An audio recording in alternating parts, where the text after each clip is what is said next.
Isaac Newton asked why the apple fell straight down. Einstein imagined riding a beam of light. Edison questioned everything until he lit the world with the light. Feynman picked ideas apart with childlike intensity. They didn't start with certainty, they started with curiosity.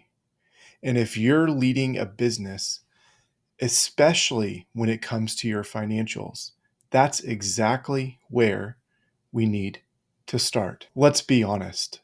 The business culture does not reward curiosity. You've all heard it. Let's fake it until we make it. As a CEO or founder, you're supposed to know what the next steps are. But more than 50% of business owners aren't comfortable with their financials, yet very few will actually admit this. So no, you are not alone in this. Today, I'm going to show you 6 simple, powerful questions that can turn your numbers into insights and then ultimately insights into actions. First, we want to ask, compared to what?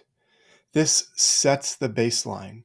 This is one of the most underrated financial questions you can ask. If you don't know the past history, whether that be the last month, last year, your budget, your market, your team's capacity, you need to know these benchmarks to know how to interpret what you see today. Look at gross margins, ask compared to what? This is the gateway to all other questions. And if you don't ask this first, you're solving the wrong problem. Next, we want to ask why. This helps us find the root cause. There's the exercise that's known as the 5 whys, and that is a great place to start. Profit margins dropped. Why? Cost of goods increased. Why? Freight cost spiked. Why? We chose the faster vendor. Why? To hit the last minute deadline. Well, why? Because we didn't order inventory early enough. Asking and seeing profit margins dropped isn't the answer. It's the first part of the why sequence that we need to ask to get to that we didn't order inventory early enough. Now you're at a place that's useful. You're not just reacting, you're thinking and planning for how to make it better in the future. Next, what if? What if helps us explore different scenarios? It helps us think outside the box, think differently about the business. What if the customer churn doubles? What if our biggest customer leaves? What if we delay that CapEx by 60 days? What if we raise prices by 5%? You're thinking in scenarios, and by thinking in scenarios, you're increasing your range of preparedness, which means that your business is going to be more resilient and have more potential to grow. Next, we ask how. How is designed to create and bring solutions? When we ask how, we move from analysis to action. Russell Westbrook played basketball for the Oklahoma City Thunder, and he used to say, why not? Why not forced him to question the pre-existing assumptions. Instead of focusing on the problem, it gets you to think about the solution. Some of the biggest business innovations in history came from owners who looked at other industries and asked, how can I apply that in my business? The next question is, what's missing? What's missing helps us spot our blind spots. The truth is that most financial reviews avoid that sometimes the problem isn't the data, it's the absence of data. We just do the same things over and over again, and we just assume that that's how we should keep doing them. Sometimes the data is fine, but the story is incomplete. By asking what's missing, it helps you to spot the blind spots. It helps you to see the whole picture. not just the pieces that someone else handed you or the pieces of what you did in the past. And then last, we want to zoom in and then we want to zoom out.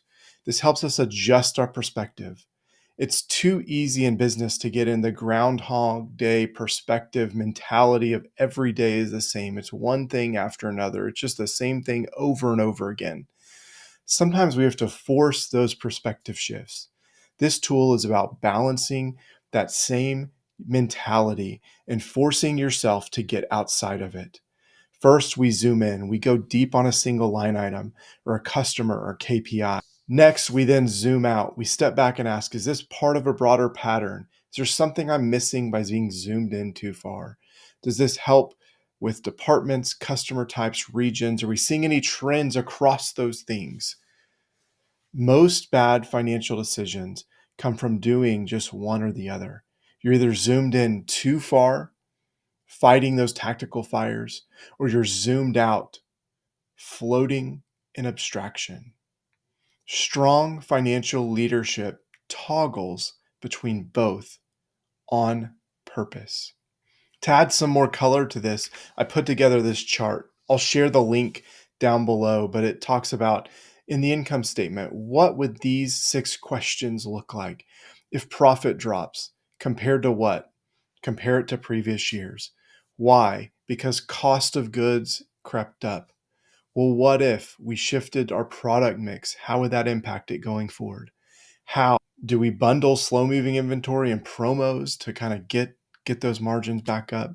And then what's missing? We're not tracking the right things, or zooming in or zooming out, zooming in on the freight costs, zooming out on the new products.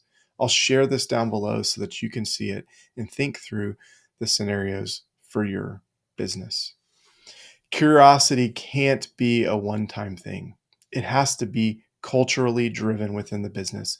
So start rewarding your team for asking the uncomfortable questions. Start saying, great, what did you try? And encouraging questions and encouraging curiosity.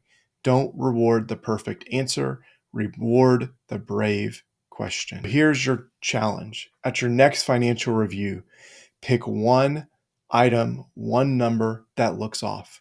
Then run it through this toolkit. Ask those 6 questions of it. Don't stop until you've tested a fix, because the best businesses don't just run numbers, they let numbers raise better questions.